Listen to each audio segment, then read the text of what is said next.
What is up, ladies and gentlemen? Welcome to another exciting edition of the True Earth Debates Open Panel. Excited to get things kicked off with you all. We got 9 legends already over on the Rockfin side. What is up, Nominal? You know who you are, all the legends. All right, go ahead and post this while I'm here. Feel free to jump on in. This is the open panel. Today we'll kick things off. Oh, man. Looks like I almost destroyed my laptop charger. Whoops. We'll go have to get that fixed.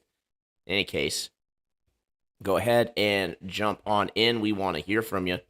We are going to be talking about the shape and place, the Earth in the cosmos, if you will. Let's go ahead and go over to the YouTube.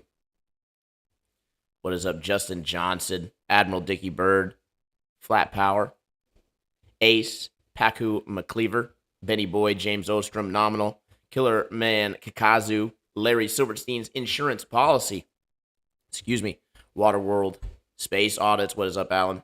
Run Boston Bear, cheers. Of course, we have Justin Johnson. What is up, guys? Let's go ahead and post this as well. While we wait for people to jump on in, or Globers, I guess, to jump on in as well, because this is the True Earth Debate, right? We do want to have the conversation, try to get closer to the truth as we do week in and week out, and see what arguments come to the table. But in the meantime, and in case we don't get any opposition, we will also be discussing what got you into the True Earth Debate. Right, what was your first bit of evidence, right, that was very compelling for you? All right. Hearing a little bit of an echo, actually. I hope my sound is good for you guys. Oh, we got Jim. That's where of course, that's where the echo came from. Awesome. What's up, Waterworld? I got rid of that real quick. Oh, there you go. Nice, man. You did great. Let's go ahead. How you and play doing? it. How you doing? Doing fantastic, man. How are you doing this fine Tuesday evening? Good. How? Yeah, it's got a little rain, but we're gonna be socked in for a couple days, but it's okay. So you and the family doing okay? Sorry, I was in the middle of taking a sip. Yeah, we're doing fantastic. I hope nobody gets offended by my super facetious globe proof that we have behind me. As we know, you can indeed take pictures and videos as evidence. And so I decided that I could go ahead and steel man the globe until they get here. We got a perfect working model, right? Look at all the stars. Ridiculous. In any case, yeah, the family is doing well. We are trucking along as usual. Oh, that's awesome to hear. We do have some music to possibly face tomorrow. We're going to be facing the Beast, so we'll see how that goes. Keeping keeping those, it's obviously a little bit personal, but keeping those in the know, up to date, of course. But yeah, super fun. Wanted to make sure to do the panel, give everybody a chance to come on in and have the conversation. We're discussing the what got you into the true Earth debate, and this also can go for Globers as well, right? Like if you're a Glober and or anti-flat Earther, right? What was the first thing that you saw that led you down the path, right? That you are today. We definitely want to know. So, Jim, what about you? What was the first video piece of evidence that you found that led you to the discovery of the true Earth? Well, the virology lie was the first thing. I'm a convid or COVID what do you want to say, convert to the stationary plane. But from there, it's basically we could see too far. Because once you learn about the radius and learn about the diameter and circumference and age per mile squared, drop over distance, then you just kind of go, you just look at it that way, and then you become somebody who knows they don't live on a spinning space ball. Then you just got to learn why and learn some topics, and so you can talk about it. Heck yeah, man. What's your favorite? What's your favorite true Earth proof to present? Oh, absolutely. You can see too far, but if you get deep into it, obviously I went measurements, observations first, or whether it was laser test, the Utah 18.8 mile at 5 feet observation height on both lasers over 18.8 miles, 30 degrees as far as water temperature, perfect conditions. There should be 249 feet worth of Earth curve. The lasers could see each other. And then you get into FE core, and then you get into highways, bridges, canals, pipelines. None of those show any sort of curvature. You get into what the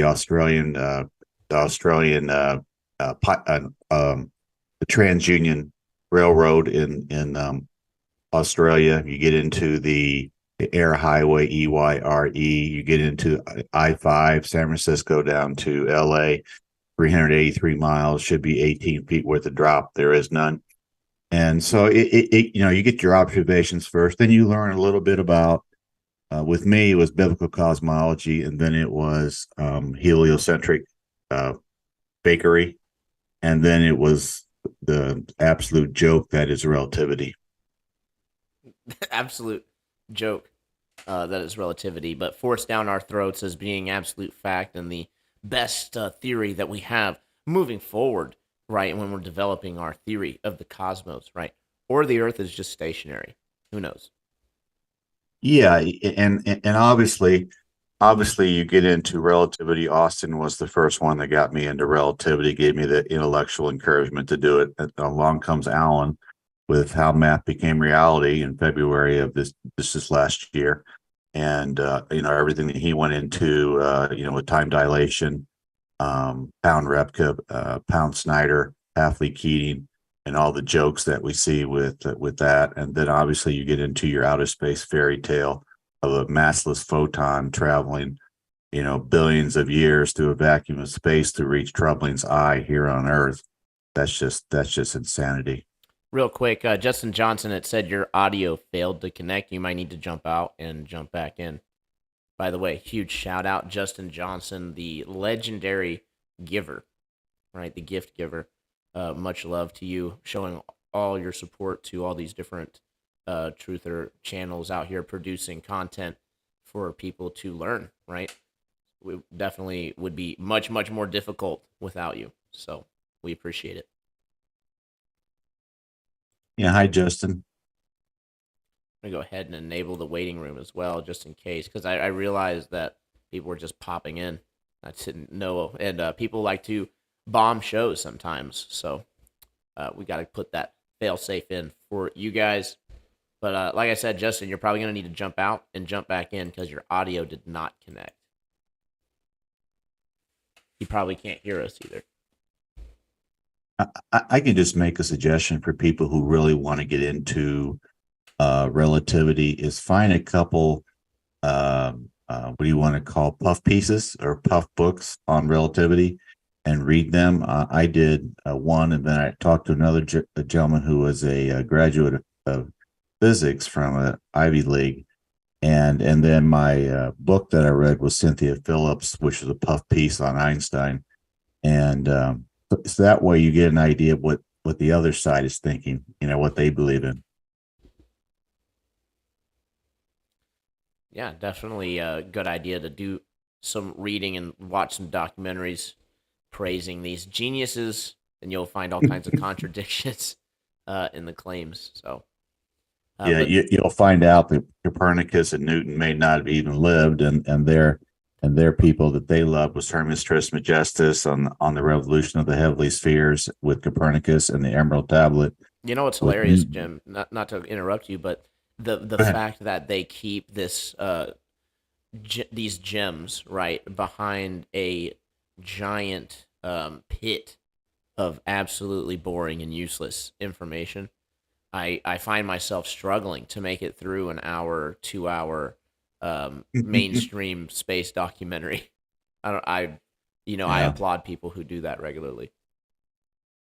Yeah, it's just something. I mean, obviously Alan gave us a lot of great information on how math, became reality, and the idea of a massless photon, which is light traveling 13.7 billion years in the vacuum of outer space, which is 86 trillion 600 trillion miles with 18 zeros behind it, just so we can reach your eye here on Earth is absolutely insane. And then you have the ever expanding universe expanding at four times the speed of light, 186,200 miles per second, but the Andromeda galaxy is blue shifting, which means it's going to hit the Milky Way galaxy in 2 billion years. But don't worry about it. There's so much space in those two galaxies, they won't hit each other. No problem. Good, cool story, bro. Yeah, I mean, if it did, even if what they were saying was completely and utterly true, right? What we're looking at is a catastrophic, world-changing event in a time where nobody alive that we care about will exist. 2 billion years. Oh, God. Insane. Oh my goodness. That sounds like future, like the future people's problems if that's the case. Justin Johnson, welcome to the show, man. Your video is working now. Let's hope your audio connects. Hey Justin, how are you? Man, I keep saying did not connect audio. Do you have everything plugged in?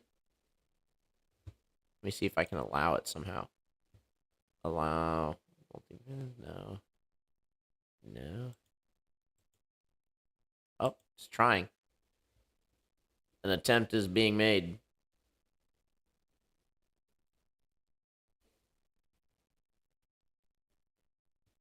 He's totally rocking the sage look as well. No, you haven't connected yet. Can't hear you. How about now? There you go.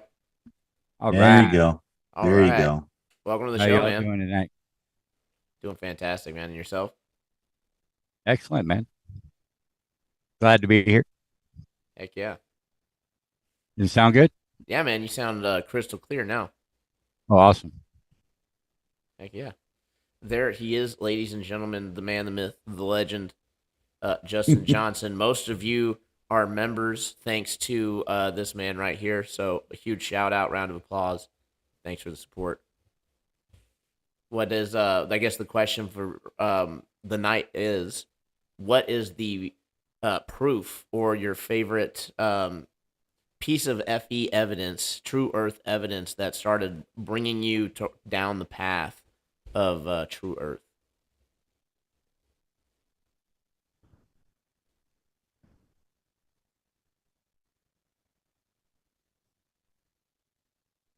Can't Justin, can you hear me? Yeah, I'm having a double speak here. Ah, no worries. Probably gotta mute something. An actual wizard live on stream, that's right.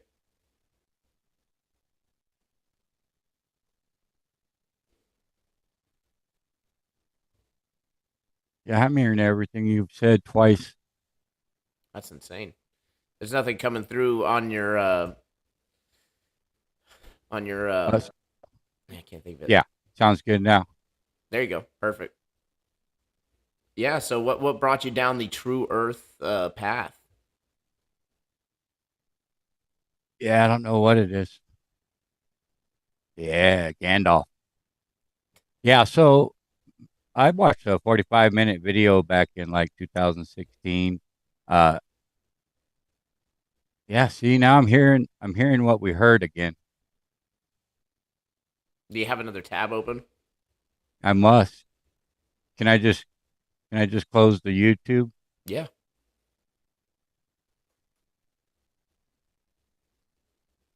Nominal. Clearly a man, no longer a myth, and definitely a legend. There we go. Sounds a lot better now. I think I got it. Got to do the do. Rock on. Do the do. But anywho, yeah, that 45-minute video really turned me around. I was just like everybody else, had all my doubts, and thought it was stupid. And we're in a serious time right now, and it really bugged me because we have a lot more crazy shit going around out there today than talking about flat Earth is what I used to think.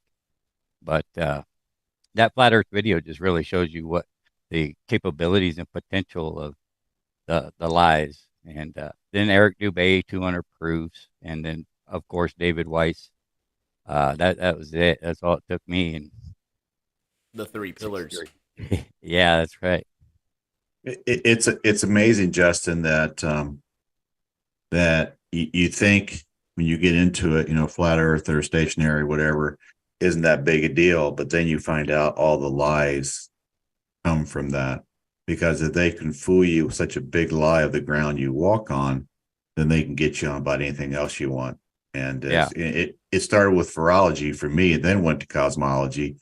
But it's just amazing. You look at this amazing world that was created for us, and they have us convinced that it is evolutionary, and that we're spinning throughout an ever expanding universe, which is, if you think about it, is insanity. yeah. I bought all that crap just like everybody else. I used to be an atheist and agnostic at some point, but the flat Earth really opened my eyes, and I know there's a creation now, and yeah, I've never felt better or more enlightened with the Yep. information that's obtained when you have critical thinking. Just and when I said that flat Earth didn't matter, you realize that it almost matters the most. It's everything ties together anyway. It's all one big scheme, and all the topics you talk about really all point back to the same direction. Anywho, uh, so, I started reading this book by Chris Sparks today. He's the one that did heliosorcery with his wife. And it's a short book. It's about 54, 55 pages. And he goes over, the history and of Genesis, and the history of heliocentrism. And it's really, really interesting. And he does get into the Bible. I know not a lot of people don't want to get into the Bible, but he does get into the Bible, and I think it's very fascinating. And again, it's a short read, but it's really fascinating. yeah, it's hard to get to bring the Bible into it because everything's been infiltrated, including religion, and Yep. it's hard to trust any man, and you really got to use your God-given instincts and critical thinking to dump out your glass of knowledge and start from the beginning. Yeah. What I find, Really, yeah. Go ahead, Trouble. Go ahead. I was just gonna say one of the reasons why I think this is the most important topic ever and the greatest conversation ever, as the show so aptly titled, is that it's less about the shape of the Earth. Well, it is important, but I feel that it's more about the thought process behind everything, in which in one world you have superseded all thinking faculties in place of blind faith in authority, which is detrimental to the soul. Whereas, on the other hand, it's a lot more difficult. It's an uphill battle every day, but it's like anything else in life that's like that. That path is much more rewarding, and the knowledge attained there is more true. I feel so. That's why I feel that this topic is definitely worth going over, and I consider the master key to the rest of all the BS that's going on. I mean, after all, everything that's going on all has one thing in common, and that's that it's happening here on Earth. Yeah. Yeah. One thing somebody said on just on a text chat, Justin and Troubling, is they said the unlearning is much more difficult than the learning. And to unlearn everything you've been taught since age 5 or sooner, that is so much more difficult because you have to put that aside to learn the absolute truth about this place that we live on. And I'll and that's why I don't give people a whole lot of time when I see them out in the real world, because me talking to them for 30 minutes doesn't overcome a lifetime of indoctrination. So the unlearning is much harder than the learning. Absolutely. I agree 100%. Yeah, sorry about that, guys. No, you're fine. I also have some stuff going on as well. Just for something I'm trying, and I recommend it highly if you spend long periods of time at a desk for your job. Would be to because I obviously work from home, so what I do is we actually have a like foot. I don't know what the heck it's called, but it's basically like a foot bath, right? You can put really hot water and soak your feet in it. And that's awesome, super relaxing. Yeah, the hot tub's nice for that too. Yeah, but you can't take your streaming equipment out to the hot tub. Yeah, that's true. There you go. I don't know unless you ask Iron Horse. There you go. You know Iron Horse, right? Yeah, The Australian. Yeah, he's out there in his hot tub streaming, doing debates. that's epic. I'm pretty sure he walked off nude. Pretty wild. That's risky. Yeah. That's definitely Not, risky. Betty Boy's like, you should encourage to go for yesterday's floppy hair look more often. I actually cut it. I cut it today, so I apologize for that, but it'll grow back, right? It is the nature of life. yeah, you gotta look good for the beast. Yeah, exactly. When you're younger, it grows back pretty fast. Yep. Yeah, I think it's like a health indicator of good health, how fast your hair grows. But maybe not. Maybe it's the reverse because they say that hair is like dead cells. But what do I know?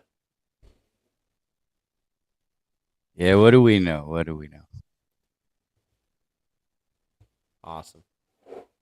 So we have Troubling and Justin here. What do you think? Because we've reached a place where maybe we have 10-12% of the world's population agreeing with us, even though everybody was brainwashed. So we've gone from 100% brainwashed to 88-90% brainwashed. Where do we get the next 10%? As far as What's your awakening, yeah like the amount of people. what's your opinion on that? I think there's all casualties of all wars, and those are going to be the casualties, really. If you're not wise enough to wake up to saying no to the vaccines, and if people were actually dying left and right, we'd be fighting over the vaccine. The fact that they got to convince us to take it is pretty telling. So, in my opinion, this is just all a great awakening. To, like you said, get as many people as possible to realize who's who, because the enemy's always been invisible. And I think Trump's all a part of that. I don't think he just ran as a citizen. I think he was groomed and Yes, he was. placed in by the military to run the world's largest sting operation. I don't know if you watch X-22, but you get a lot of my information from there, but a lot of other places also. There's a lot of it out there, between Q and lots of resources. It's all about learning that can't trust the news or the mainstream media, and we gotta just enlighten each other, and come together and unite, because division is their key, that they need us to be divided, and this here brings us all together, and Yep. that's what I love the most. It's an information war, and where the weapons are the truth. The truth will set us free, and we are obtaining the weapons at this time. You know what I mean? Yeah, Yeah. I like the idea that we're invading the mainstream media narrative. what they were taught from kindergarten all the way up through education, then entertainment, Hollywood, obviously with their Universal Studio ball, and Universal going across the front of it. We're actually invading. I'm not going to use the V word, because the V word doesn't exist. But we're actually the one invading their territory, and I think it's a great opportunity, because I've said this before, and Troubling's probably heard me say this before. It's we are perhaps the first people that, when somebody's 20, 30, 40, 50, 60, 70 years old, we are perhaps the first person they've ever heard say that we don't live on a spinning space ball in the vacuum of outer space, and why. And I think, when somebody would have come up to me 2 years ago and said, hey, this, I would have said, cool story, bro. And I would have, continued on my little journey. But then I would always kept that in the back of my mind. I would have. And then when I was ready for it, then I would have been ready for it. And I think the biggest thing is to plant the seed. If we can give them our business card, our name, our phone number, whatever it is, that's great. If they want to exchange phone numbers with us, that's awesome. And we can stay in touch. And we never know, when we plant a seed, whether that's the only seed they ever get, or if we can water the seed after that. And that's the wonderful thing. Yeah, I've awakened quite a few people in my family. Yeah. It's been awesome, man, because it's really brought us together closer than we were prior to flat Earth. It's my mom, she died a couple months ago, and Oh man, I'm sorry to hear that. yeah, I appreciate that. And she Condolences. was she was my partner in crime with this topic, really, and my sister. But we talked every night about just reality, and kind of like we do here. And I'm just happy that we had that opportunity before, because really we didn't talk too much before the topic, and it actually worked in reverse, for most people. It brought us together instead of divided us, which was awesome. Yeah, honestly, But there's like, life is too short, in my opinion, to be holding grudges and creating super hard dividing lines when you can just control your own personal sphere and be comfortable with that, and then be comfortable with letting people make their own decisions. And like Jim was saying earlier, just planting seeds, watering them a little bit over time, and seeing what becomes of it, right? And I do agree that, unfortunately, this is not for everybody, right? There are going to be people that, throughout all of history, that's how it's always been, right? If you accept the narrative of the Revolutionary War, right, there was only so many people that were willing to say, hey, these taxes are messed up, and us going for this crown authority 1,000 miles across the sea doesn't make any sense. So let's not do that, right? That was considered radical. It would definitely be considered, sorry, YouTube, this is my opinion, right? But this would be considered terrorism today, right? To say that about the reigning authority, right? To say, I don't want to be a part of the UN, right? You would basically be saying, oh, that person is a traitor, committing treason, whatever the heck you want to say. It's just not good. So this whole idea that we can, um, you know, establish our own authority as it used to be back in the day is, yeah, I think that those days, unfortunately, are probably long gone until we reach critical mass on, as I can't remember which one pointed it out there, um, until we reach critical mass for in the Great Awakening, right, where more people acknowledge that it's messed up and are willing to do something about it. And the interesting thing is that I believe that now more people actually do know that there's corruption going on, and that things are more messed up than they are right as far as the authority goes. And as proof of that, right, there's all kinds of media, even in the mainstream media, they promote that idea. Like, there's corruption in the money and up at the top, and and the government's making like backroom deals in these Hollywood movies. So they're kind of even giving us the green light, right? That, hey, this is what you're supposed to think. This is okay to think that. And that's obviously because they got to tear down a system before they can rebuild another one in however effed up way they want to build that. But there's two ways you can look at it. When we established the Constitution and the Bill of Rights, people who were already, loving the crown at that time were like, oh, you're just establishing something that's, who knows how that's going to go. It's untested. That'll never work. Yada, yada, yada. And then we end up having the most robust economy, supposedly, for, however long we did. The history's iffy, right? So you got to take it with a grain of salt. But you get the idea of what it is that I'm talking about, and so these ideas are out there. So, it could all just be theater, just to be real. Yeah, you have to question everything. It's quite apparent that our history has been manipulated, and just like everything, it becomes during this awakening. That's the first thing you learn is to question everything, and when you do, you run into nothing but problems, to say the least. And that's Well, isn't what a brought us all here. isn't a question, like, by definition, a problem?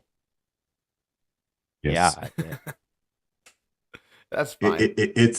It's amazing they say that the people that own the gold own the money, write the history, and the history has been written, and I find it fascinating. You go back to 2001, you go back to the Gulf of Tonkin, you go back to the moon landing, you go back to the JFK assassination, and you look. And I was telling somebody this yesterday, Indiana Dunes. There was a family from North Carolina was there, and they started speaking like 2001. 9/11 actually quote happened as it was advertised, and I just said, hey, there were no plane parts found anywhere. No fuselage, no wings, no tail, and they just kind of looked at me kind of funny. And it was like, it was okay, man. Maybe the first time in 22 years that somebody told you that maybe it wasn't true. And then the Gulf of Tonkin, August 2nd, August 4th, 1964. Then you get the JFK, then you get the moon landing. And now we start going back into 45 and to 1929 and 1918. And so my whole thought is, did John Wilkes Booth, actually kill Lincoln on April 14th, 1965 in the Ford's Theater in Washington, D.C.? We were all taught that, but we were taught much more recent that I talked about. Those are all lies. Those are all deceptions. So did Booth actually kill Lincoln, which we were all taught? And I'm just kind of going, I don't know what to believe. Who That's knows? fair. I don't buy none of it. Yeah, I agree. It's like, if we can't believe 22 years ago, how can we believe what 168 years ago, whatever it was? I mean, my goodness gracious. And I was thinking today, Troubling has this famous little ball in the background, and I got my little famous ball right here too. And this ball, you really think about it, which most people don't, it's scientifically impossible. This ball that Troubling has behind him, that I have here, is scientifically impossible in reality. It cannot happen. Period. You're talking about Jim, it's right there. It's right there. Yeah, it's true. Hey, cool story, Troubling. And so you look at it and you go, it's scientifically impossible that could happen. But we were taught at such a young age that it was like that. And it was basically education. It was basically a group of people taking over education. And we were told at age 5 that a spinning wobbling tilting ball can go back 1,037 miles per hour at the equator, gives the sunsets. And the one I really love, guys, is the one that 4.5 billion years ago, with a B, a large asteroid or small planet called Theia, Theia, slammed into a perfectly north-south Earth and tilted it 23.4 degrees so we could vacation in Florida. Obviously. And yeah, and then part of that, became the moon, and the other part got absorbed into the Earth. Cool story, bro. Then Christians go, including my family, evangelical Christians will go, well, God created it. Cool. Even though the Bible that you read doesn't say that. Anyway. But All nonsensical. Yeah, God just snaps his fingers and a planet comes out of nowhere. and smashes into goodness. the exact correct position to create us being able to observe this not really tilt because everybody's standing straight up. Troubling. My friend, troubling. Justin, here we are. Here is troubling on top of the ball. There's troubling on top of the ball. We're told that if troubling's on top of the ball, he's standing upright. That's okay. But we're also told when troubling's on the side of the ball, he's still staying upright. And when troubling's on the bottom of the ball, he's still staying upright. Why? Because gravity pulls everything to the center of the ball. Cool story. Because it's a bubble force, Jim.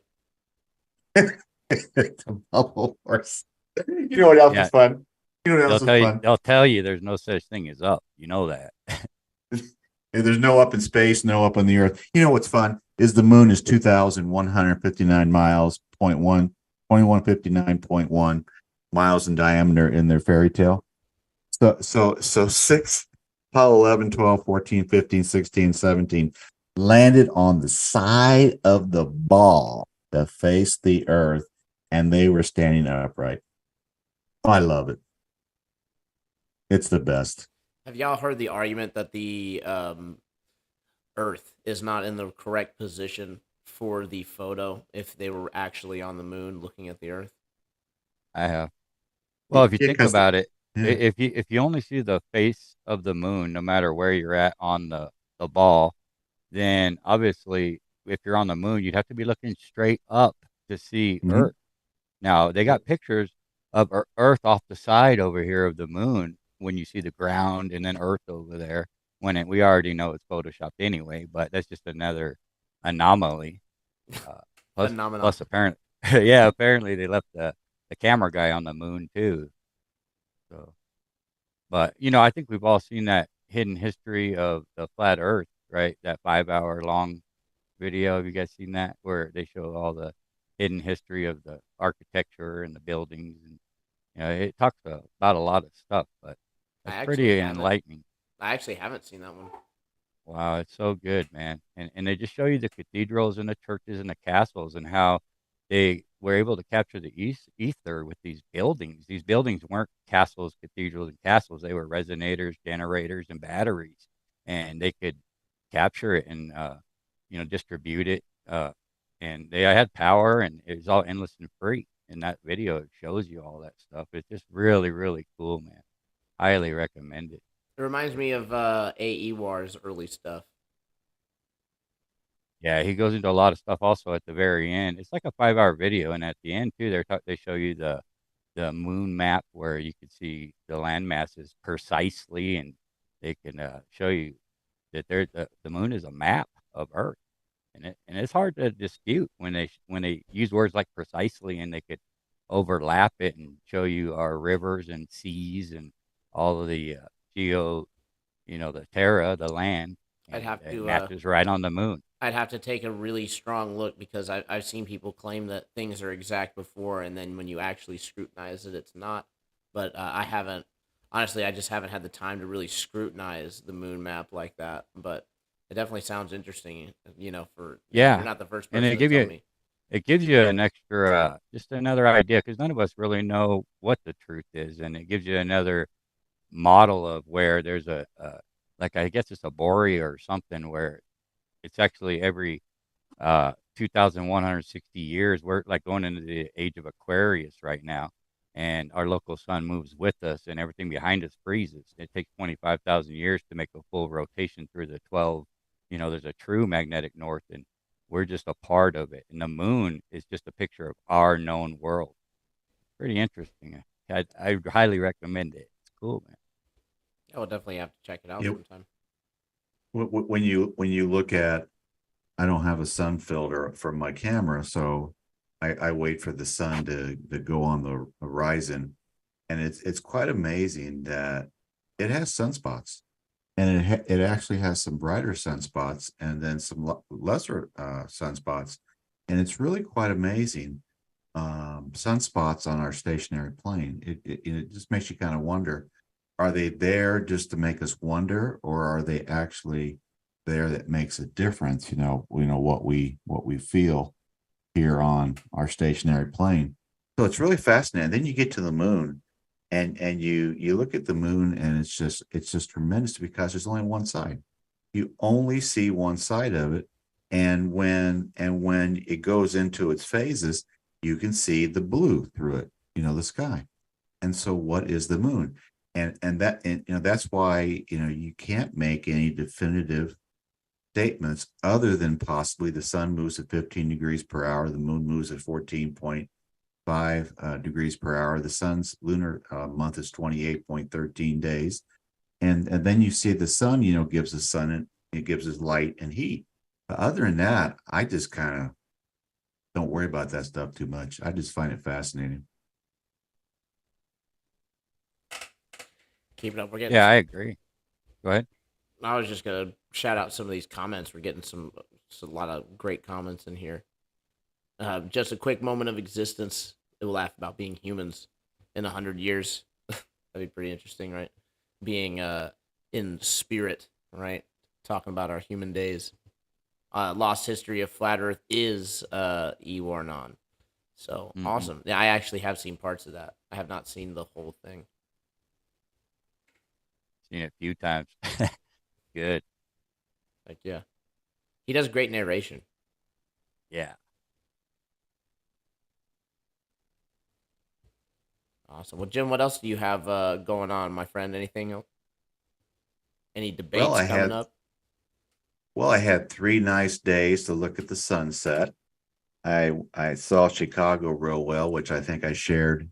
You may or may not have seen it. I shared it this morning from last night of seeing Chicago 28 miles away, as well as the sun setting at the same time in the same video. Debates of it, I am getting to one-on-one or two-on-two debates, but I'm finding debating globers really monotonous because they lie. And they may not know they lie because they may believe it. Just like the teacher in kindergarten told us some things about our spinning space ball, and she wasn't lying or he wasn't lying. They just believe the lie. So you have to give them a break. What about go ahead. What about the narcissistic habit that people develop when they're told that we know this crazy advanced stuff and these vast distances over and over and over again, and then you get the habit to habitually lie in conversation when you feel like you might need to defend your position, right? I feel like we see that quite a bit in the True Earth debates.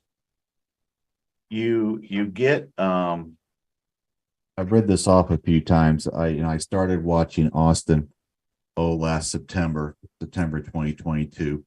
He showed up on a Discord server, a smaller one, and there was this guy at the very bottom of the voice chat. His name was Witzik. And I heard about him, but I'd never, listened to him. And he talked about, him and Kai having a baby and what they were going to do with the baby. And I thought, cool, man. This is my guy because, he wasn't going to do the things that obviously, we're told to do. And then he talked about what the firmament might be. I thought that was really cool. It was really cool. And so I started, my very first time watching him was when he did the 4-on-1 versus Bryant Myers, when him and Jaron and Dave and himself and the other gentleman who does the productions, The group smack. talk to him, and so it's really interesting. But this is something Austin said on a podcast. He says, if you cover a lie, you have to lie. You have no choice but to lie because truth will always win. Truth will always come to the light. When you cover a lie, you put yourself in this tough situation where you have to begin to lie and use fallacious arguments and be dishonest and mislead and twist things around. And then I just added at the bottom, and the globe is a lie. But I'll always remember that Austin said that because I thought it was very profound that once you lie about the globe, you have to continue. I like how Bryant said that he didn't want to talk to Witcher no more. Yeah. I don't want to talk to Witcher anymore. You guys brought the ace in the hole, and you guys have all the answers. I'm not fair. Yeah. Yeah, well, it is what it is, right? It is unfortunate though because we really need I feel it's more beneficial for these lines of communication to stay open. That way, more people can find the information and then make their own judgment on what they feel is going on. When people start like, I don't want to have the conversation, they just want to do their own thing. Obviously, they're no longer giving publicity to our stuff, and that makes our job more challenging. So, boo on that. Yeah. Definitely. I really enjoyed. I really enjoyed. I know it was a long podcast, and I'm sorry to interrupt you, Trebling. I really enjoyed Rob Parks. I thought that was like the best. And Rob has an assistant that we're going to try to get on, your Monday night sometime. But I love this idea of credentialed academics coming on. I as well. Absolutely. So I really enjoyed that. And there's somebody else that was from a February 6th Discord.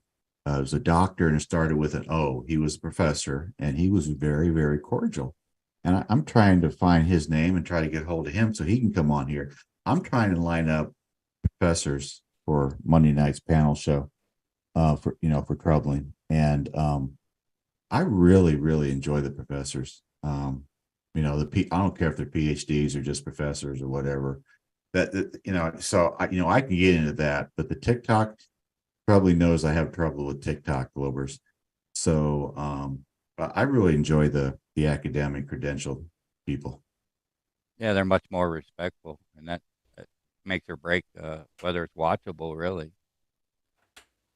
I want to address this comment here. This is is actually a super interesting topic brought up. Partha, how do you pronounce that? Fukan, right? I think that's right. If I'm wrong, just let me know. Want to know about the black sun? In our Indian scriptures, it says there is a celestial object called Rahu, which hides the moon, like the shadow we see on the moon. I want to know more from you guys. You're referring, I believe, to Rahu and Ketu. There's actually two. What would they be considered? Black bodies, invisible. You can't say they're invisible, right? Because they block light. But in any case, there's it's actually been known for thousands of years, if you believe in the mainstream timeline, that there's objects up there that don't give light the same way that the other celestial objects do, and they can move in the way of the moon and cause these cycles. I don't know if it is actually the same thing as the black sun that's referenced by Shane St. Pierre in his presentations, the one that's at the center of the Earth over at the magnetic north.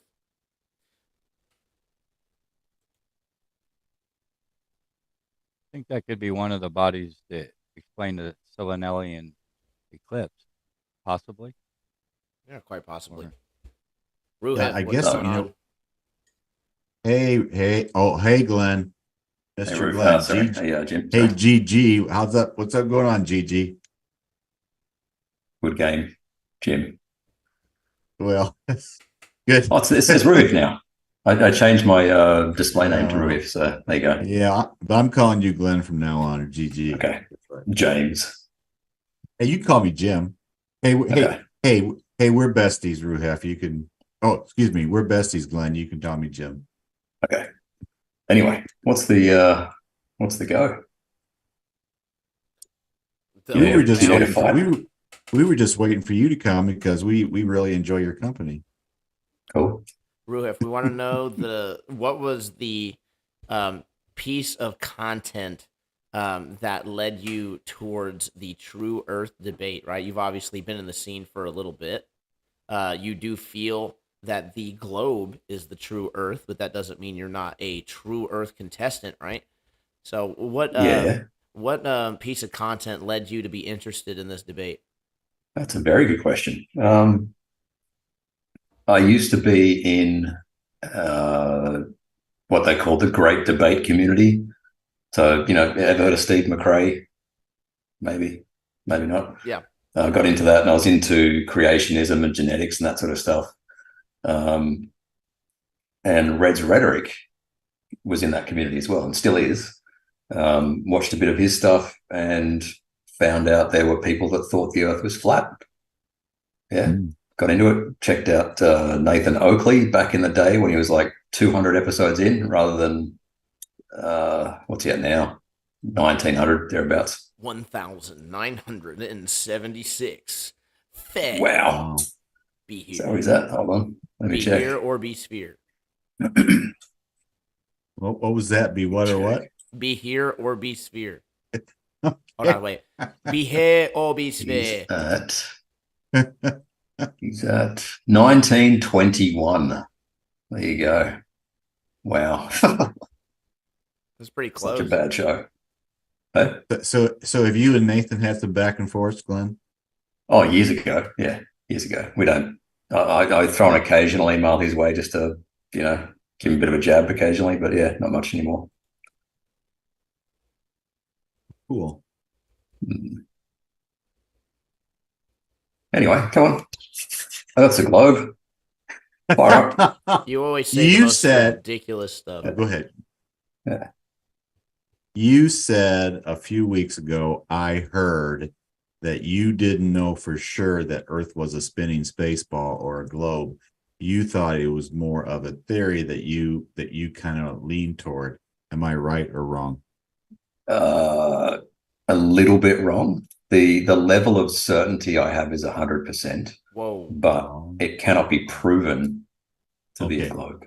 Yeah. Maybe that's what you said. Okay. So do you mean like 99.97 and you round up to 100, or is it 100 flat just right across the board? It's 100, and like I've said to a couple of other people, if in reality it is flat, it would mean that my reasoning capabilities are completely broken, and I would not be able to function in life. I would consider myself insane. I've said that before to people. I would be considered insane myself if my reasoning is broken to that extent.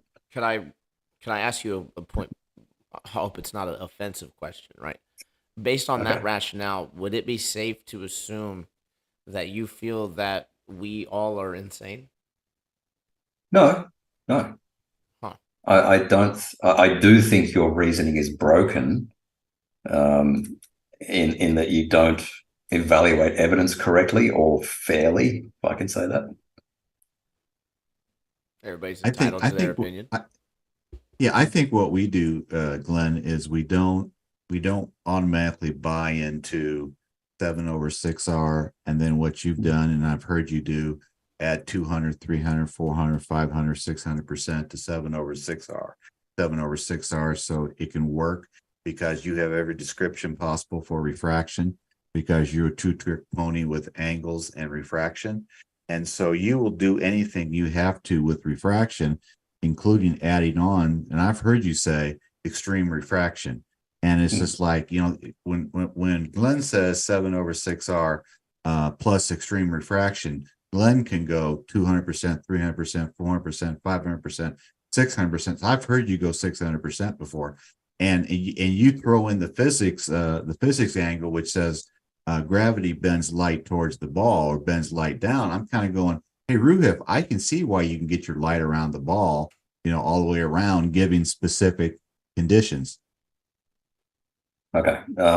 It's true that close to the surface, the conditions for refraction to bend at the same rate as the curvature of the Earth, those conditions can and do exist close to the surface. Once you get above the surface by a decent amount, like 100 meters, then you can hold me pretty close to 7/6R in that range. What causes light to bend down? The density gradient in the atmosphere. Does the light have to enter molecules to bend? Yes or no? Yep. I made a meme for you, actually, Jim. Give me a second. I'll share it. Oh, I love memes, man. I love memes. He's come prepared. Give me a second. Oh, no. If I have an argument with someone that could benefit from a meme, I'll write it down and do it later. Can I share? Host disabled participant screen sharing. Come on, Troubling. You can't screen share on my show anymore. Oh, shit. I'm just kidding. Yeah, I'm wanting to screen share too, but I'm not going to.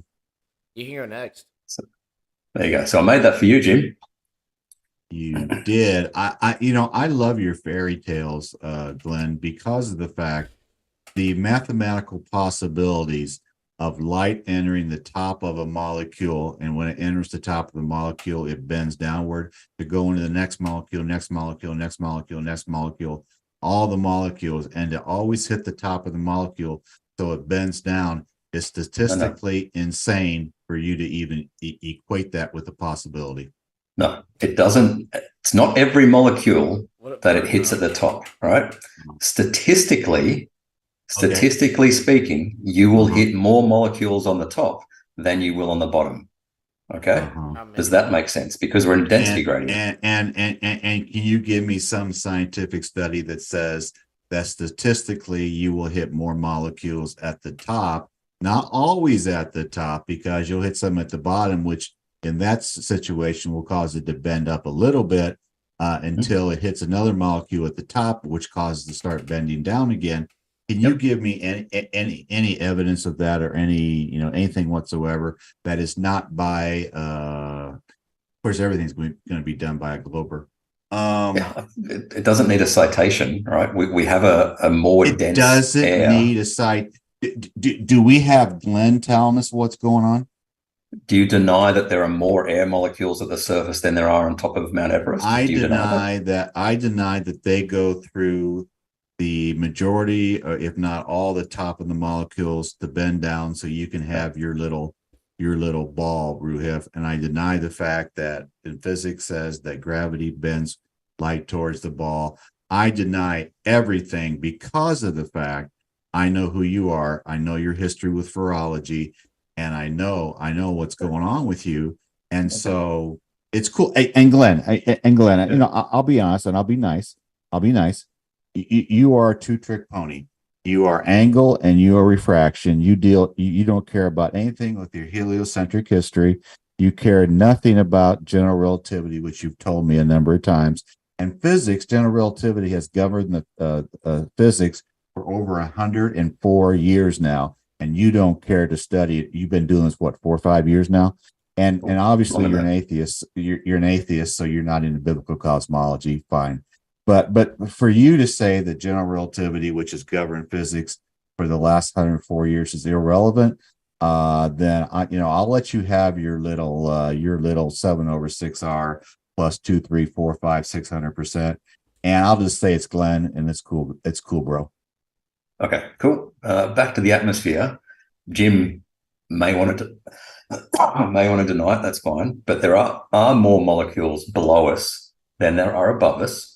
So statistically, a beam of light heading horizontally is more likely overall to hit a molecule at the top than it is at the bottom.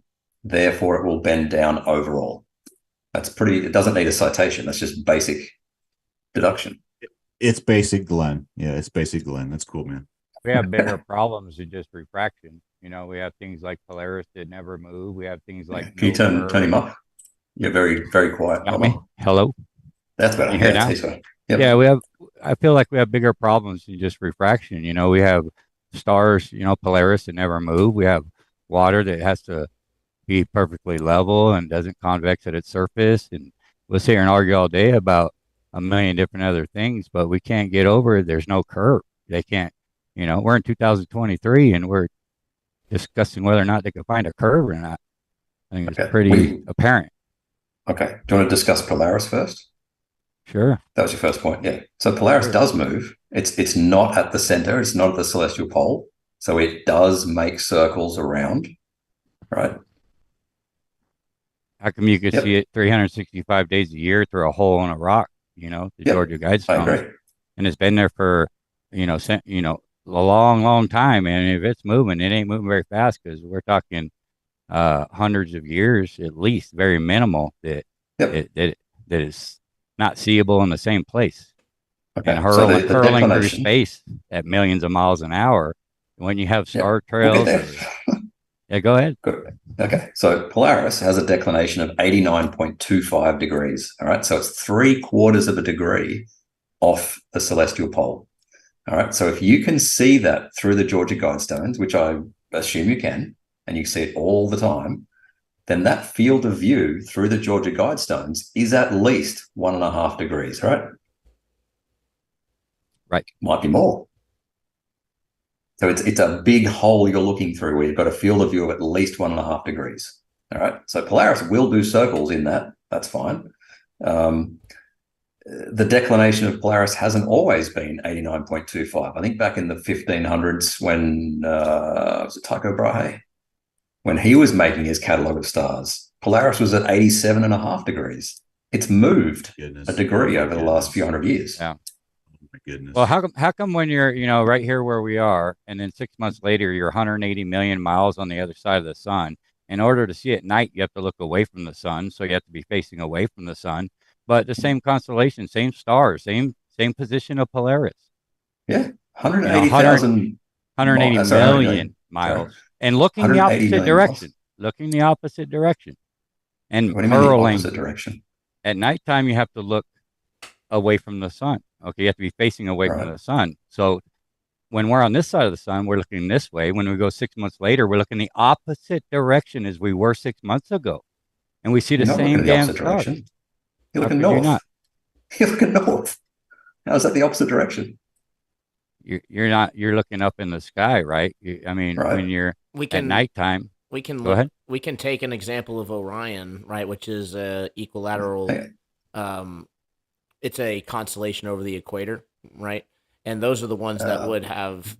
Those are the ones that we would expect to see that difference, right, when we're at the other side of the sun, effectively in the hypothetical heliocentric model, right? So, again, the reason why you're saying we're looking at opposite directions is because we're on the other side of the sun, supposedly. So, and it's at nighttime. Can I draw this? Let's draw this. Let's bring up paint. Paint. All right. I'll share and reshare. Because you can't actually change the window, can you? Can you change the window you're sharing? I don't know. I don't think you can. I've got to stop and reshare. Hold on.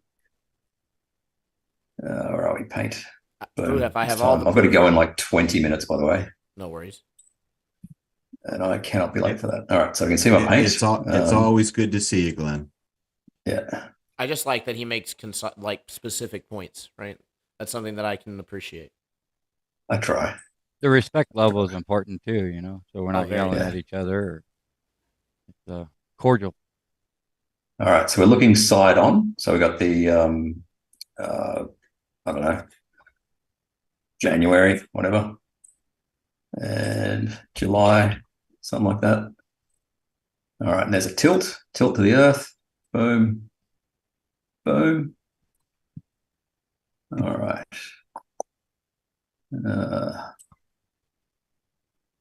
So over here, you're looking Polaris that way, and then you're looking this way. Right, for the north. The north would be the same. Yeah. We're talking about the equatorial constellations. Oh, sorry, I thought we were back at Polaris. But we understand why Polaris, we're not looking different directions. Sure. We're just looking north. Cool. Yeah, sure. We're good with that. Yeah. And 180 million miles here is this far in astronomical terms. All right. If you what I often hear is say, flat earthers will assume, for the sake of the argument, 93 million miles, and then say, Polaris should move, but then reject that we put Polaris a very long way away. And it's like, you can't cherry pick the 93 million miles and then ignore the distance to Polaris. Right? That's just cherry picking. So you got to accept the whole model. I don't believe the constellations would exist at all if we're, making the distance, the claimed distances that we're traveling. I don't think we would have the same constellations for our lifetimes and many, many lifetimes past us.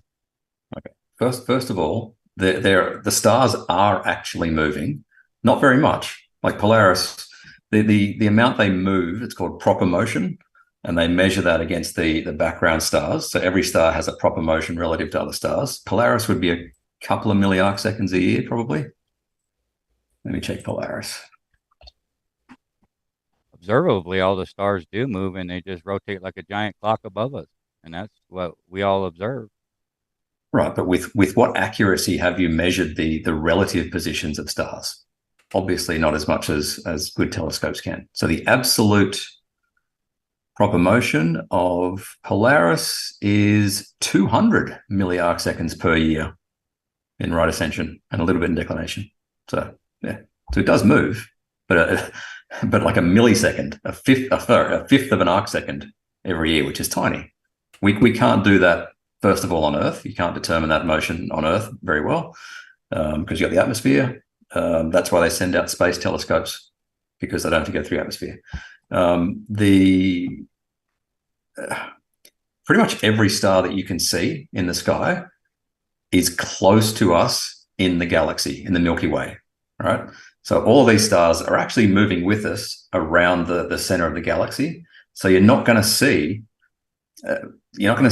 much in terms of relative change in the constellations. And again, the distances are huge, right? So you can't just reject part of the model to claim a debunk, is what we're getting at. You have to accept the whole lot. Yeah, that's why we don't look at the stars to claim what's Well, under our feet either. But I want to address this very, very specific point of that. I don't feel I was listening to the whole thing. Maybe I just missed it. Did you address the equatorial constellations? Right. So in the drawing that you like have Orion. here, Yeah. that we can just Yeah, use the one that we have the obviously wherever the sun is going to be daylight. You just draw the arrow of where the observer is going to be for the night. Yeah. So things like Orion have a declination like around equatorial, right?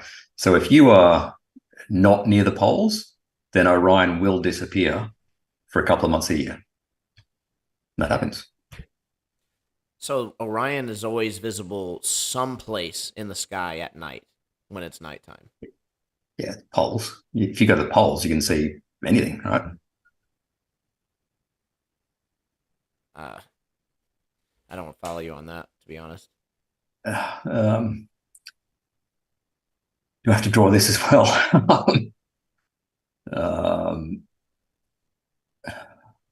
But let's say you're on the equator. Can you draw an arrow from the ball that you have here, because we know where the equator would be, right? Let's draw an arrow from an observer where it's nighttime. How that would where Orion would have to be for them to observe it, because Orion wouldn't be. Obviously, Orion's not going to be in what you're saying is true, right? It's very far away. It's going to be in the same relative position, but it's not in like the pole. It's not over the north or south, convergence areas. So, right, we should be looking a completely opposite direction for Orion, and it should at some point. We should actually have those stars replaced, or at least some of them replaced with other constellations, because we're looking literally a completely different direction. We're looking 180 degrees opposite. I'm trying to translate the 3D image in my head.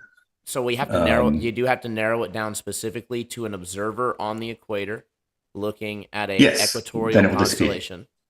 Yeah, then Orion will disappear for a couple of months. But if you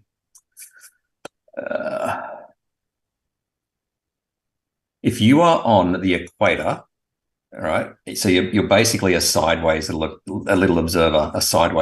on my diagram. Okay. Orion, depending on where the sun is, will be to the left or right. This is so hard to explain. From your position there, Orion will be to the left or right of you, or of the sun, sorry. When you're on the poles, the sun could be below the surface, because you're on the poles now. You're 90 degrees away from that other observer.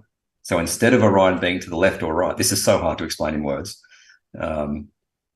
Instead of Orion being to the left or right of you, you could have the sun below the horizon and Orion above the horizon. Okay, even though they're at the same sort of. So draw like a little marker indicator for, like an observer that where they would be standing for the sun to be at the horizon or below the horizon, and then them seeing Orion. Just draw it on both of them. Hang on.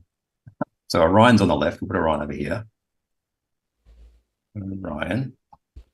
We want this guy not to be able to see it. How can we do this? So this guy. The only thing about the guy not being able to see it, though, is that if you go to Stellarium, and I'm trying to remember the guy who did this. I think it was Flat Earth Banjo, or man, can't remember. I'm going to have to draw it properly. But there was a guy who went in Stellarium and literally showed that Orion's visible all year long. That wouldn't happen to be Brian Leakey, would it? I think that is him. Yeah. Okay. So he didn't do it from the equator all the time. He chose, when he couldn't see it from the equator, he goes and sticks himself at the poles. And I'm like, sure, of course. I guess I just failed to see how maybe even from the pole you could see it. It's because there is a declination change. So the sun might be at 0 degrees declination and Orion might be at 5 degrees declination. So the sun could be below the horizon and Orion above. But if he's at the equator, he's like this and Orion is to the left or right. So the sun is in the sky, which means you can't see Orion. I'll make a meme. I'll make a meme for it. It's on the list of making a meme for that. Orion seen year-round. All right. Yeah. Can you understand if you're at the equator, you're going to have Orion to the left or the right? Yeah. Even though you can't see it, it will be to the left or the right. If you go up to the poles and you switch it up like that, the sun could be below the horizon and Orion above. I'm pretty sure that's what Brian did. Yeah, he put himself at the poles when he couldn't see it from, mid-latitudes. But yeah, it's on my meme list for next week. So basically, it's just the perfect angle. Perfect what? It's just the perfect angle to be able to see it from the. I don't know why you throw the word perfect in there. It's just geometry. I'm trying to. I guess maybe that's because it's not to scale. I'm trying to visualize a. I'm just trying to do the thing that you said was hard to put into words, which was to visualize Orion being at the equator, which is like a midpoint, right? Okay, so you got it here, Orion, way over here. Perfect. Yeah, let's say. So I'm looking at the. So the longitude, the right extension. Let's say the sun is in the same longitude as Orion, right? Sun and Orion together. Yep. So north-south alignment. Yep.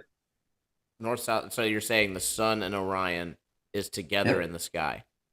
Meaning in the same north-south alignment, right? So the sun has swung around, blocking Orion perfectly vertically. Okay? Okay. Kind of like we see here in July. I think so, yeah. Perfect. If you're on the equator, you are like this, looking at that. All right? So you'll see them this way. All right? Okay.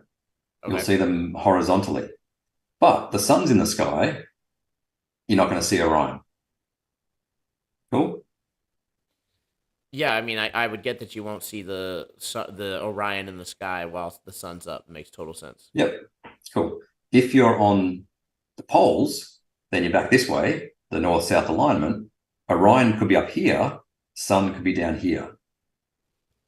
How could the Orion position change? Because I'm looking at the globe right now, or the circle in July, and the red line is the North Pole, right? So let's say I'm standing on the North Pole. I'm still having to look towards the sun to see Orion. So Orion should still be invisible. But the declination of Orion is about 5 degrees. All right. So the sun might be below that. The sun might be at 0. So the sun, if you're in the poles, the sun might be below the horizon and Orion plus 5 up here. I'm going to make a meme to hopefully explain it better. But yeah, I think that was probably the best I could do in words. If they're lined up in a north-south direction at one point during the orbit, then your observer at the equator is like this. So they're now lined up like this. and they're never going to be, the sun is always going to be in the sky at the same time as Orion. So you won't see it. If you go to the poles, you're now like this. I'll draw it. That's probably the best I can do in words. Anyway. Hey, Glenn, like 5 minutes. Glenn, you got to leave pretty quick. I got lots of questions for you. We'll do it another time. Do you buy the mainstream narrative that an asteroid or a planet hit the Earth that was completely up and down, straight up and down, 4.5 billion years ago with a B, that caused it to be tilted at 23.4 degrees, and that asteroid or planet is now the moon, and part of it became the Earth, and this name was Theia, Theia? You buy that mainstream narrative? I accept it is the mainstream narrative. I have no idea how true it is. No idea. Cool story. I like fairy tales, Glenn. Glenn, whether we can get to it all tonight or not, maybe another time. 4 minutes. What does a rocket push off of in outer space to propel it forward? A rocket expels mass. Okay, and Newton's third law of motion says that every motion going forward, there has to be an opposing medium that works against it, so it can push off of something. So what does a rocket push off of in the outer space, which is 10⁻17 torr, and the most we've ever been able to test for on Earth is 10⁻6 torr, which is 11 more zeros behind the 10. So what does a rocket push off of in outer space? You asked me a minute ago how many years I've been doing this. How many years have you been doing this, Jim? It doesn't matter. Okay. What does a rocket push off of in the vacuum of outer space? Right. It pushes mass in the other direction. It has to push off of something. What does it push pushes off off itself. Right? It pushes off itself. Now tell me pushes mass that way. So it goes that way. Tell me where on Earth that Newton's third law of motion is violated, that something goes forward, it has an opposing medium pushing off against it that allows it to propel forward. What does it propel forward off of in outer space? Surely, again, you've been in this a long time. Surely you've seen some guy sitting on a skateboard or something, pushes a heavy ball one way, and he goes the other way. Surely you've seen that. Surely.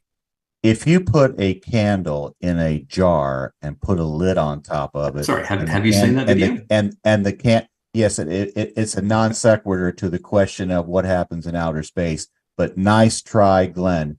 If you have a candle and you put it into a jar and put it and the candle's lit and you put the top on the jar, what happens to the candle over a few minutes? Runs out of oxygen. Okay. Is there oxygen in outer space that it can ignite from and push itself forward? No.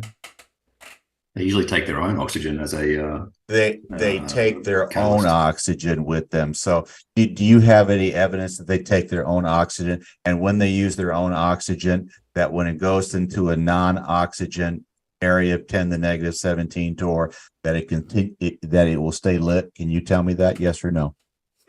No, don't know. So I'm not that much up on it, but I know they take liquid oxygen.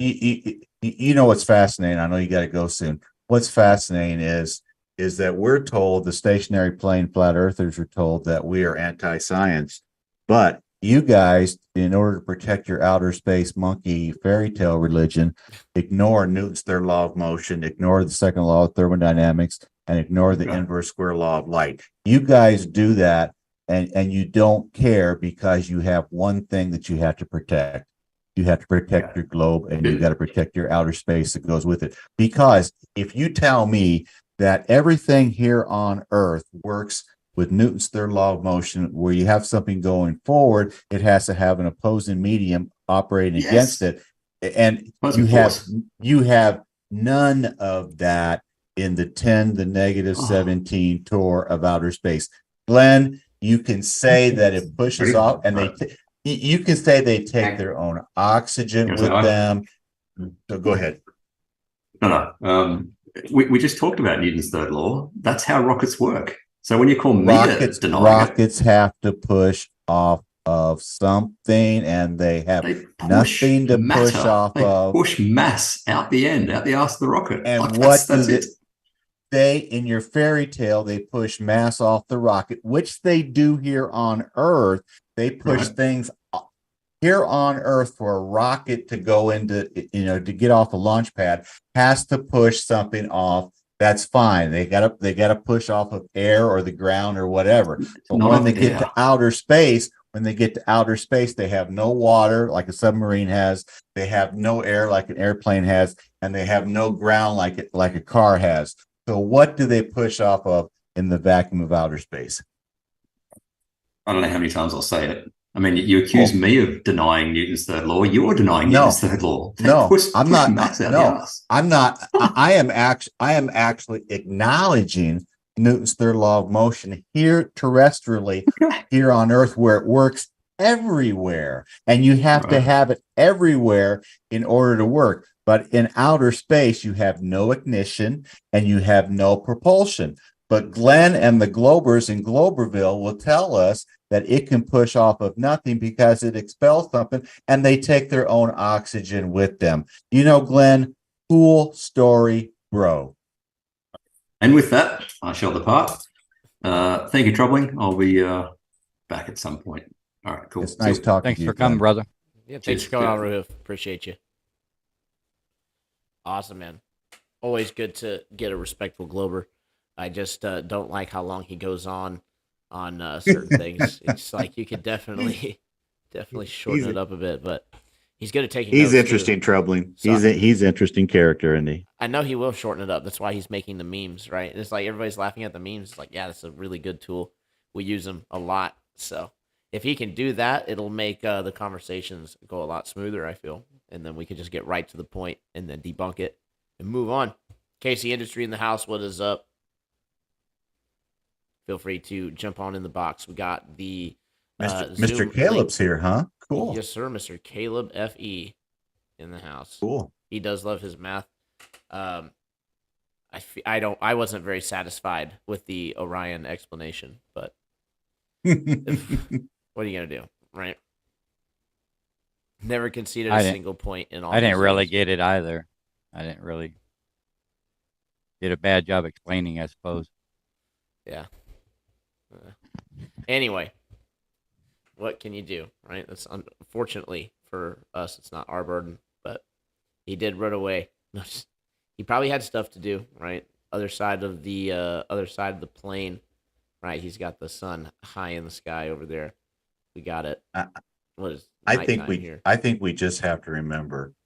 I think we just have to remember that that their side since 1958 has had, adjusted for inflation, $8 to $10 trillion with 12 zeros since 1958, which is 65 years ago. Through NASA, it's got 700 billion, not adjusted for inflation, entertainment and education. So $8 to $10 trillion to push their little outer space fairy tale. And I don't know how much Flat Earth has gotten from NGOs, taxpayer money, foundations, borrowed money, and printed money, but I can almost guess that it's zero. Good guess. Plain Reality says, I have the footage to bad wording. I have the footage to force him to concede or look like a zealot for not conceding. So we shall see. Plain Reality is going to be awesome, setting up a 1v1 debate between him and Mr. Ruhuf here pretty soon. And he will join because he's a Globe Zealot, and he loves to do it. So that's what we need, people with passion, both sides of the aisle, hashing it out to get to the bottom of it. Terry Rowe says, I don't think Glenn understood about the rocket. In his mind, the rocket is creating the thrust. He's not understanding that the thrust needs to push off of something in order to actually move. So another magical fairy tale, that's all.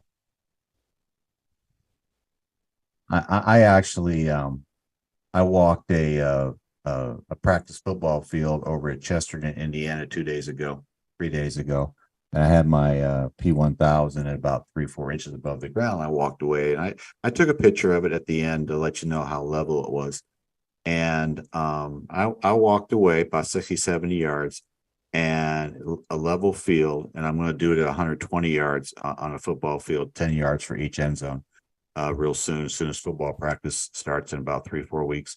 And you literally, your level when you're walking, but because of angular resolution, your ankles will disappear, and then it will go up to your knees, and you'll turn around and you'll walk back, and everything will reappear. And so that explains a sunset perfectly. Now, we are 6 feet, 10 feet, 20 feet, 40 feet, 50 feet, observation height on a sunset. You can decide how high you want the sun to be on a stationary plane, but it works the exact same way. The sun gets thousands of miles away, and it will literally disappear bottom up. It does the exact same thing as somebody walking away on a flat football field. It does the exact same thing. So in time, you will lose the object. If I would have kept walking, you would have lost me altogether, because it would have gotten too small, or because of angular resolution. It does the exact same thing for a sunset. And they will not give us angular resolution on sunsets, because if they give the sunset away, it's the sky. It's in the sky. They can't give anything to the sky to us, but it's perfectly understandable if you just do it yourself. Yeah, they're just disingenuous. They act like they don't understand perspective or something. Oh, it's terrible. It is, because all things will disappear from the bottom up, and the last thing you're going to see is your head. It's all observations show you that. It's not even very sophisticated. Oh, it's not, but it's amazing how, and maybe I would have been the same way. I don't know. 2 years ago, I thought flat earthers were stupid, and I thought I'm not going to be uneducated like them. And then 6 months later, I'm a quote flat earther. I didn't know all that much. I had to learn, obviously, a lot of things, but it's just absolutely amazing that, I can see where somebody goes, you guys are just stupid. And every once in a while, I get the mail a retarded, thing thrown at me, as all of us probably have. And it's just like, guys, you don't understand. And Indio on 24/7 Discord says it the best. He goes, "What's your best flat earth proof? Go outside. Go outside and try to find the ball. You cannot go outside and find the ball. You go to a football field, walk away, flat football field, end zone to end zone. It's flat, and you get angular resolution, you get perspective, but nothing is curving at 8 inches per mile squared. Drop over distance. It's just amazing. Even if it was, you could attribute it to the curvature of visual space that has actively been measured. I've cited a few times and have not received any adequate rebuttal for it. And I don't think you can, because, let's just be real. It's not accounted for in the globe maths, right? That's why when it's brought up and as a challenge to the globe, they run from it as much as they can and bring up other things to talk about. Literally, quicker than you can say, let me in this meeting. Curvature Nope, welcome. Hey there. Oh, he's getting his audio connected, I see. Yeah, it always takes forever, so that's okay. Yeah. I've never done it before, and I managed. Remind me to try to skateboard in outer space.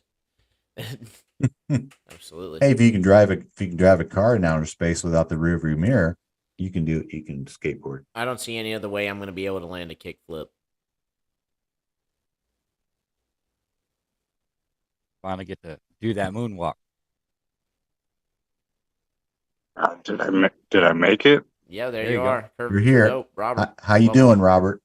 No, we're doing great. Welcome to the greatest panel of all time. Absolutely. This objective, it's not ego. Welcome. Yeah, I thought I'd be able to come in here and I might be able to ask you guys a question about something. We're not Please. taking questions right now. No. Jeez. For sure. His dry sense of humor is coming through again. It's all good. Fire away, bro. Yeah. The other day, I put up a couple of clips of the Flatten the Curve documentary Yes, You guys have seen that, yeah. I did. When they were talking about the radio waves and the communication, long distance range that we were able to reach, made me think of, for some reason, it made me think of the radio stations we get in our cars when we're driving down the road. We obviously can get the different radio stations on our radio. And for me, like, yeah, I would think the spherical spinning space ball would have a factor in that reception. Oh, it does. That's why you don't get the radio waves everywhere, right? You just get them in certain local areas, and it has nothing to do with like planet conditions, attenuation of the signal, the type of signal they're using, anything like that. Yeah, but hold up. What? I just unloaded a lot on you. We have limited radio ranges. That's fine. Doesn't mean the Earth is a ball, right? Right. Like, yeah, my argument is, yeah, the curvature of this Earth, if we lived on a spinning space ball, like that would have a factor in those radio signals that we receive if it was true. That's correct. Unless you have a fairy tale, Robert. I don't know. In the fairy tale, if we lived in that fairy tale land, that would play that would be a determining factor on being able to receive those radio signals in the radio stations in your car. Do you remember? Go ahead, Robert. Well, if we lived in that fairy tale, that would have there would be a factor. Do we remember? I actually went and saw the premiere back in 1995, Independence Day, with Will Smith. I don't know if you remember that movie. If you've seen it, that's 28 years ago. When the one gentleman told the president of the United States, the aliens were going to attack, and how he knew, he sat down, did a drawing, with a round, with a round Earth, like Troubling has behind him. And he did a drawing, and he took a drawing and drew a straight line to a satellite and then down to the other side of the Earth. And they're going, yeah, line of sight. I understand line of sight. It's just like line of sight to an outer space satellite and then back down on the other side of the ball. And seriously, I'm going, okay, cool. It's, I believed in the ball. And now it's just like, and Troubling often talks about, line of sight, that we use. He lists off 3 to 4 or 5 of them almost every time he gets on TikTok. And I just find it fascinating. So I would love to make like a list of 8 or 10 things that are line of sight that work on a stationary plane and just rattle them off like he rattles them off. Yeah, my brother, he's been trying to come up with different ideas on what we could do out here on Earth that any citizen can go out there and prove to themselves that, yeah, you would not be able to do this if we lived on a spinning space ball. Yeah, you what I did a couple of days ago, you can go to a flat football field, and you can put your camera at 4 inches, 6 inches, whatever you want to put, and walk and see what disappears bottom up. And so angular resolution, distance perspective. But yes, line of sight, you can use whether you do it yourself. I know Austin has talked about mirror flashes from 20, 25, 28, 30 miles, which I think I may do in January from Indiana dunes to Chicago. I think I have somebody in Chicago that might help me with it. Just do a mirror flash. There's a lot of things that you can go out and do yourself if you have the time to go out and do yourself, which is really cool, and then document it on YouTube. Yeah, Jaron, he wants to do one, I think, this fall. He wants to do a 26-mile mirror flash. Yeah. That's awesome. And then if you're somewhat close to Lake Pontchartrain in Louisiana, go down there. Soundly has this curvature one, everything's curving, right? And that's what the ballers, go for. Hey, look at Soundly, the bridge and the power lines all curve, right? And so, Lake Pontchartrain is another one that, that we can really, really show off and do ourselves. Yeah, I laughed the other day. I lined up 6 water bottles across my kitchen Yes. floor, Yes. and I got down to ground level, and yeah, it appears as if they're falling away, falling down. Almost as if our visual space were curved somehow. I don't know. Right. Yeah. Yeah. You can put those water bottles on a flat table. Sometimes you can get a table, when you have relatives over at Christmas time, we make the table a little bit longer, Yep. and you can do that you get a 10, 12-foot table, 20-foot table, and you can line up your water bottles and put the camera just above the surface. You don't put it at eye level, put it, just a little bit above the surface, Right. and or move something away, off that, and it will disappear bottom up. The table's not curved. It's your angular resolution. And so, and what Trebling talked about. For sure. Nominal here Yeah, in the comments says, remember when they fired up the thruster on the Voyager after 40 years? Pepperidge Farm remembers. Could you imagine if I sent out a drone like anywhere, right? Like I'm going to go explore the rainforest, right? And I send out a drone and I lose contact with it for 40 years. And all of a sudden I get a blip on my controller one day and I start getting signals again. It's like absolutely unreal.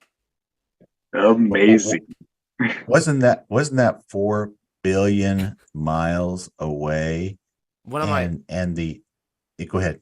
One of my buddies has the Voyager tattooed on his arm too. It was really funny. This was before I even got into the True Earth debates.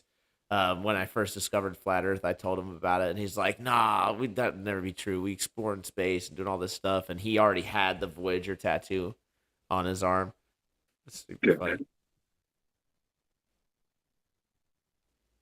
I guess the amount of amperage, if that's the right term, that it took to turn it on, and what the power it had to send something back 4 billion years, 4 billion miles, was just like, guys, I can believe in Santa Claus and the reindeer and Mrs. Santa Claus and him traveling. I don't think you can. I think I can believe in that more than I can believe in the outer space fairy tale. Come on. There is Rudolph the red-nosed reindeer. Come on, you know it. Yeah, I can get behind that. I think Santa Claus seems a little bit more realistic, but what do I know? He does. He is. I'm just some guy, right? On on YouTube and Rockfin. So You're you just don't have to listen to me, right? This is entertainment, So let's go ahead and cover all the bases and check all the boxes. I actually got banned on TikTok yesterday, so you did. Yeah, again? and I lost the appeal, so they're hammering it down. 7 days TikTok jail, pretty lame. But you guys will get spared, right? The Glober idiocy and vitriol that comes from uneducated Globers that jump in the box, right? At least we won't get asked how the sun sets a million times. You're just some guy on the internet troubling that has a spinning space ball behind him. Exactly. That's why you should listen to me. It's like the news anchors, right? We got everything important happening. It's right behind us. We got the whole world in our hands. We got the whole wide world in our hands. All these meteorologists, I go out to eat in this one place that has a TV right in front of me, and they do the news and they do the weather, and they literally have a ball. It's a CGI ball because they use a green screen, but it's a CGI ball. And I asked the server one time. I said, you know what? There's no evidence for that ball whatsoever on that TV, and they just kind of looked at me. It's like, okay. Like, what a weirdo. I have to say one of my favorite comments is when they say flat Earth is a dying fad. It's one of my favorite comments that I hear. I think I've ever met like two people who legitimately like left the flat Earth, and they didn't even really provide like super good arguments for it in the first place. So yeah, Yeah, met one person who, says they started looking into it several years back, but then there was a comment made that turned them away from it. one It was comment. about I think that's he, incredible that one comment can turn it all around for somebody, right? Not even a experiment, a data right. set, nothing like that. Just some But words. I would hope they'd be able to recognize that that kind of identifies your bias on your opinion. Oh yeah, 100%. I appreciate you, Robert, bringing that map with you. Now, maps a couple hundred years ago were called charts. So charts were estimations or approximations. So I take the flat Earth map as an approximation. But a lot of people ask about that flight from Santiago, Chile to Sydney, Australia. And if you look at Robert's map right there, obviously when they go from Santiago to Sydney, a lot of the one-way stops are in LA or in Dallas Fort Worth, and it works perfectly. It really works perfectly because you go from Sydney to Santiago, whether it's one way or whether it's a stop in LAX or in Dallas Fort Worth, it works perfect. Now, do they ever take the Great Circle route that stays in the South Pacific because of the jet stream? I have no idea. I don't think we would ever know what they do, but it makes perfect sense that if they did a one way nonstop, it would go, land location to land location, 3 degrees nose up, Santiago to Sydney. And if they want to stop for passengers or whatever, they would stop in LAX or Dallas Fort Worth. It makes perfect sense. But we're told that the Qantas takes them around and does the Great Circle route, close to the bottom of the ball. It's just amazing. Yeah, and I would think that there'd be a lot more southern flights highlighted, like South Africa to South America, like along the tips there. Like I would think there'd be plenty of flights, but we don't hear anything about them. Plain reality. Welcome to the show. Good to see you, brother. Hey, guys, can you hear me? Yep, Yep. yep. I'll hop off here, Hey, guys. I'll be in the chat here shortly, though. hey, Thanks for coming on, Justin. it's great to see you, Justin. It's my pleasure, guys. Thank you so much. Yeah, Take great care. one. Hey, Plain Reality, how are you? Yeah, good. Can you hear me? Yep, Loud we and hear you clear. good. Sweet, man. I just thought I'd jump on quickly, just do a quick review. I was going over that footage that I have last night. So, on just in one day, on the 25th of April, I have footage of some land 15 miles away. That land is visible to the ground level. Then turning around at the same time. Like I've got two cameras, so one's pointed on the land, one's pointed on some ships. At the same time, the one pointed on the ships are only about 12 miles away, but they're about 80 feet obstructed. Right, so that alone demonstrates that the horizon has nothing to do with the curve of the Earth; it's purely optical. But then at the same time, we're looking down where I'm looking at the ship, where I'm looking at the land that's 15 miles away. 30 miles away, we have this massive Buddha statue, and that Buddha statue is at 138 meters high. And I'm gathering that you can see down to about 20 to 30 meters. Right, so there's only about 30 meters blocked because I can make out where there's houses and below where there's houses, and the section below the houses is at about 30 meters. So, but there should be about 108 meters of curve at that point. Then I've gone down because on the same day I went to multiple locations because I had the entire day. So then I went down to another section, which is called Brighton Beach. And from Brighton Beach, that's another 6 miles further away from where the ships are. Now, by this time of the day, even from where I was at the other location, which is at Grange, the ships were already completely visible. So within a matter of 3 hours, the ships went from being 80 feet obstructed to nothing obstructed. So you could see the bottom of the hulls. To the point where, like, you know how ships have the angle at the nose, and then they'll have that big bulb nose thing at the bottom? Do you know? Have you seen Yep. on big ships how they have that? Yeah. Yes. So so you could literally see the big bulb part coming down the bottom from where I was. But then I've moved 6 miles further away, and you can still see that whole thing. So now we're looking at about maybe 17 miles away from the ships. And then I'm looking down towards from another section, Henley Beach.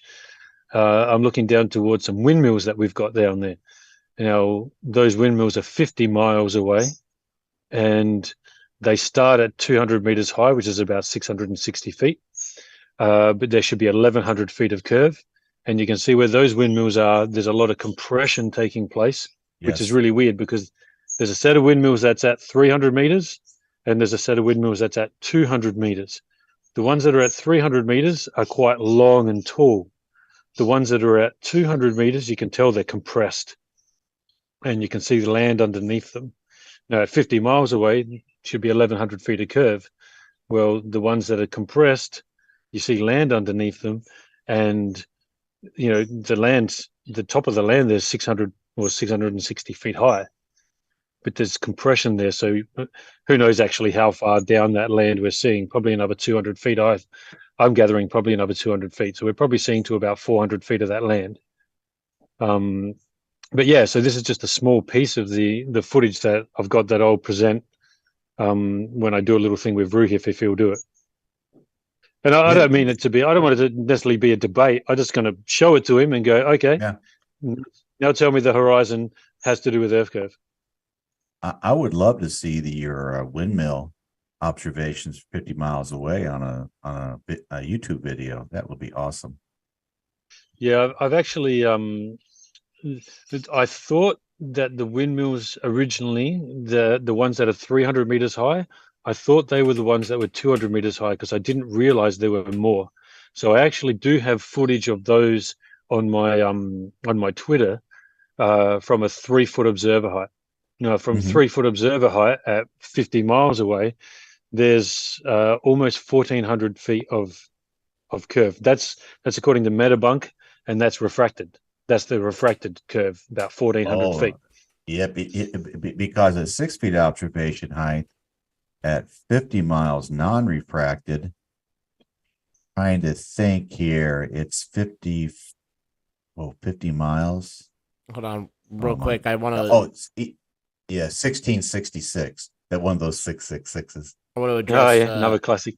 We got Perfam in the chat. Feel free to hop on in the box. We're actually going to shut it down here in just a little bit. So if you wanted to ask us something directly, maybe we can help you out a little bit.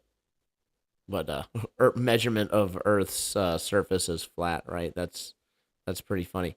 How about just all of the long distance photography that debunks the Earth curve? And start there. Isn't it the plane surveyors? Anything under 100 miles is considered flat Earth or assumed flat Earth under 100 miles already? I believe so. 100 miles. Is it 100 kilometers squared, which would be 10 by 10? If I remember right, that gets into land surveying, and anything over 100 meters squared gets into geodetic surveying, and a lot of those people are government employees because their whole job is to prove the curve when it gets over 100 kilometers squared, which is 10 by 10. States. I don't know what this English system is. What's that in standard? Miles, feet. Oh, in 100 kilometers, you have 62 miles. 62. Okay. Also, I will address Perfam another measurement to add on to it. We can use McToon's own graph of spherical axis and use all of the different triangles that were calculated that did not have the spherical axis. Each one of those would be measuring a flat Earth. So there you go. Easy peasy. Yeah, and have they accepted that the measurements or the curvature is 1.225 times the square root of the observer height in feet? And that tells us that the physical horizon should be 3 miles away. Perf, I'm not interested in word arguments. You're so funny. I gave you a direct source with actual like data points to go look at. Nice try. Admiral Bird, you're using words right now. It's true. It's true. If you're gonna make an argument, it's important that you do it without using words. Um, but yeah, if he's not gonna hop in, I think it's best that we go ahead and start wrapping it up. We'll go ahead and go around the panel. If you guys have anything coming up, anything going on, any last second points that you want to throw out there, then feel free to go ahead and speak now or forever hold your peace. Yeah, I'll just be holding my peace and saying goodbye. So thanks for. I just wanted to jump on quickly. I was actually doing some work. I just thought I'd quickly jump on and get that out there, and hopefully we can get Ruhif to come on with me. We don't have to set it up. Just one day, if once I've got it all set and ready to go, then I'll just let you know, and we can either set it up, or if I see Ruhif on there one day, I'll just jump on. Yeah, absolutely. Appreciate you coming on and sharing some thoughts with us. Yeah, it's great to Easy. see you playing reality again, and Robert, awesome to see you again, and our good gentleman that was here before, Justin, thank you, and it's always good to see Glenn, obviously, and Ruhip, and probably thanks for having me on. Absolutely. Thanks for coming on, Jim. Yep, thank you. No worries. Thank you very much. All right, see you later, guys. Peace. Take care. Robert, anything coming up? Nothing coming up. No, I would say the next one would be True Earth Summit in November. Online summit. Make sure everybody gets their tickets and join. Heck yeah, well said. All right, guys, I'm going to go ahead and end this meeting with you all adjourned, right? It's been awesome. Thanks for having the conversation. I'll see you guys on the other side for the outro, and then we're going to go ahead and call it a night ourselves. But yeah, I appreciate you guys joining up. We're going to have a fun day tomorrow. It's going to be absolutely fun. I'll keep everybody posted. And yeah, much prayers and love, of course. So Keep yeah. crossing. Yeah, absolutely. You guys as well. All right. Peace out. Probably take care. You as well. See you guys. Okay. We are out of there. Let's go ahead and get it back over. Ooh. Been a late night. Started a little late. Ending a little late. But we definitely appreciate it. And Justin Johnson with the $20 Rockfin tip. Much love, my friend. Appreciate that. Support much needed, of course, to help keep everything smooth, keep the content coming, keep the research robust, right? A robust war chest of information. And it's all thanks to you guys. Multiple ways to support. You can go to Rockfin, you can hit the Cash App, you can do Buy Me a Coffee, or you can go to the merch store in the description and get you some sweet merch. We are a little bit, just a wee bit behind. We appreciate people bearing with us on that, but we'll get everything straightened away. All right. With that, let me go ahead and do a last minute shout out over on the YouTube while I go ahead and pull up the outro. Don't forget to hit the thumbs up, of course. Thanks for reminding me, Admiral. I'm very bad about the self plugs on that regard. Smash it. It's a free way to support the show. It does help the algorithms. It does let new people find it. So very, very important. Definitely get your memberships. We've been doing lots of membership streams that you can't even see if you're not in on it, right? So now is the great time to go ahead and do that. Welcome in, Freya. You're going to have to rewatch, of course. Lots of people do that. Lots of people just catch it when they can. We definitely appreciate that. Ashley Smith, Admiral Dickie Bird, Jeremy, Ace, Partha, even you, Partha. Tom Budis, Plain Reality, Nominal, Brianna Lynn, much love. Mellow.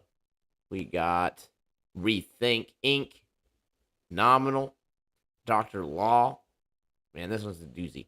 Earthtica Stasi. Excuse me. All right. Bill Wheel. Appreciate you guys. Let me go ahead and get this pulled up. Alrighty.